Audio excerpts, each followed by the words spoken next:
Reconstructing the lives of Black people in early America is often challenging. Accounts rarely capture their own voices, especially in the case of the enslaved. Instead, much of what is known comes through the words and perspectives of white people who spoke for or about them. Matthew Ashby and his family stand out as a rare exception.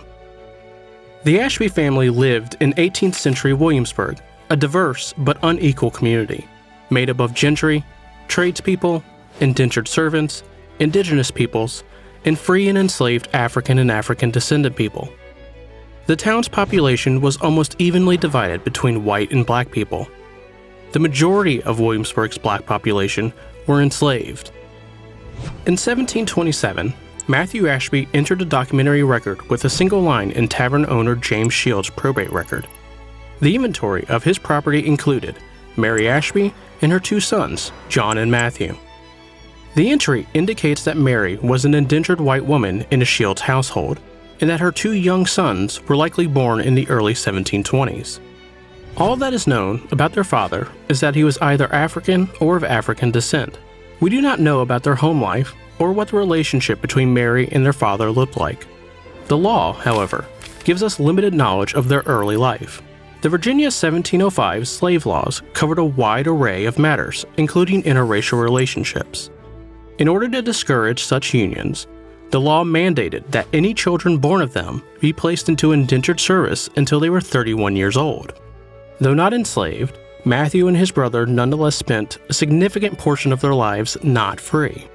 Once his indentured service ended, Matthew Ashby gained his freedom and began working in and around Williamsburg. Ashby went on to marry an enslaved woman named Anne. Like many enslaved people, little is known about her life, especially before her marriage to Ashby. But we do know that she was enslaved by Samuel Spur. While Virginia law did not recognize marriages between free and enslaved people, their marriage suggests that such relationships were acknowledged by at least some members of the community. Matthew and Anne Ashby had two sons named Harry and John, and in 1764, their daughter Mary was born. Because Anne was enslaved, regardless of Matthew's freedom, their children were enslaved. However, Matthew was not content for his family to remain in slavery. He negotiated to buy Anne and their children from their enslaver, Spur. Ashby paid the hefty sum of 150 pounds, more than most workers earned in an entire year. But Virginia law now made them Ashby's property, not free. A 1723 law made it nearly impossible to procure their freedom.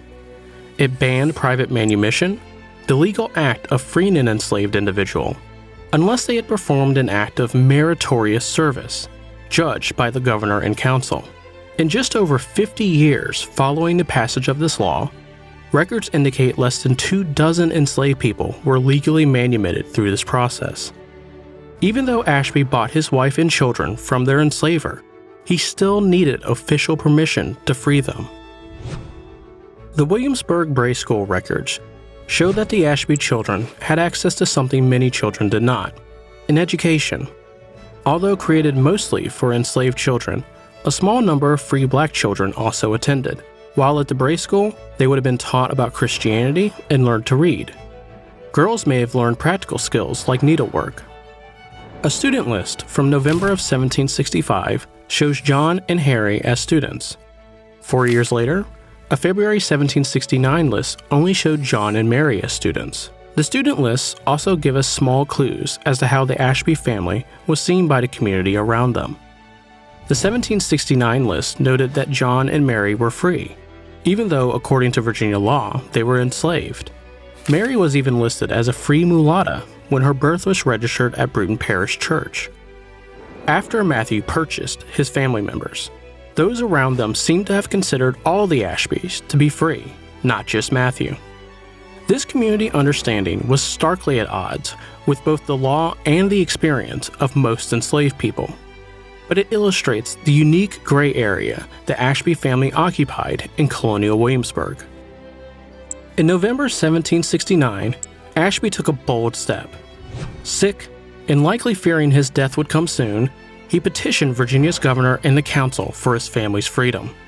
Ashby described Anne as his faithful and diligent wife, and asked permission to free her and their children, John and Mary. The council agreed, allowing Matthew to free his family. Harry was not mentioned. It is possible he may have died by this time. Ashby likely knew, as head of the household, if he died, his family's place in the community might not hold. Furthermore, he may have feared dying with some amount of debt. In such cases, a person's estate would be sold to recover as much of the debt as possible. This included enslaved people. By petitioning for his family's freedom, Matthew made sure his family would remain together and continue to live the life they had. Ashby's success and reputation may have allowed him to assist other enslaved people. In 1770, the Virginia Gazette ran a newspaper advertisement warning about a runaway enslaved man named Sam, who was thought to be hidden at one Matthew Ashby's. If this were true, Ashby was risking a great deal to help someone else claim their freedom. Matthew's story came to an end in the spring of 1771. He was 44 years old when he died, only 2 years after freeing his family. In his will, he asked John Blair, a powerful and respected former president of the council, to look after his wife and children, who were indeed free. Matthew Ashby and his family's story deepens our understanding of the past. The unique place they held in the Williamsburg community sheds light not only on the lives of early Black Americans, but also on the cross-racial relationships that shape daily life. The Ashby name remains in Williamsburg today, a reminder of the risks Matthew took and the choices he made to secure a future for his family. His life offers a rare glimpse into the experiences of those whose contributions were often overlooked, yet remain essential to the history of early America.